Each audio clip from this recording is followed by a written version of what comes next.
Anggota Dewan Perwakilan Rakyat Aceh, H.T. Ibrahim, kembali membuka lapangan pekerjaan baru untuk masyarakat di wilayah Baitus Salam, Aceh Besar. Dirinya baru saja meresmikan warung kopi dengan konsep tradisional di Jalan Laksamana Malahayati, tepatnya di samping warung makan Mr. Bram Getanyo. Dengan bermodalkan 6 pegawai, politisi Partai Demokrat itu sangat berambisi untuk mengembangkan usaha miliknya agar bisa membuka lapangan pekerjaan lebih luas bagi masyarakat. Hal itu diungkapkan H.T. Ibrahim di sela acara Grand Opening Kulam Kupi Dapukaye pada Selasa 14 Juni 2022.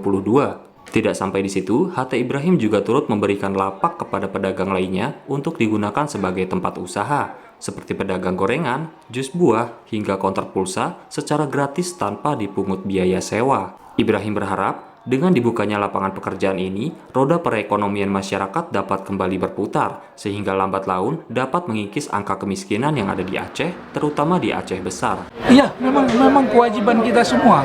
Kebetulan saya ada sedikit kelebihan, ada kemampuan, apa salahnya membantu apa saudara-saudara kita yang tidak ada tempat berusaha, tidak ada tempat usaha dan tidak ada modal, tapi orang itu mau berusaha, apa salahnya kita bantu? Nah, kita wajib nanti membangun tempat pengelolaan ikan dan sebagainya, itu yang kita anukan. Nah, kita pergi ke daerah, misalnya kemana? Ini tergantung daerah. Kebetulan daerah ini banyak penduduk hilir, pulang pergi, dan banyak yang pegawai negeri, banyak itu, makanya cocok berjualan kayak ini di pinggir jalan. Dari Banda Aceh, Ahmad Nur Salam, Nukilan ID.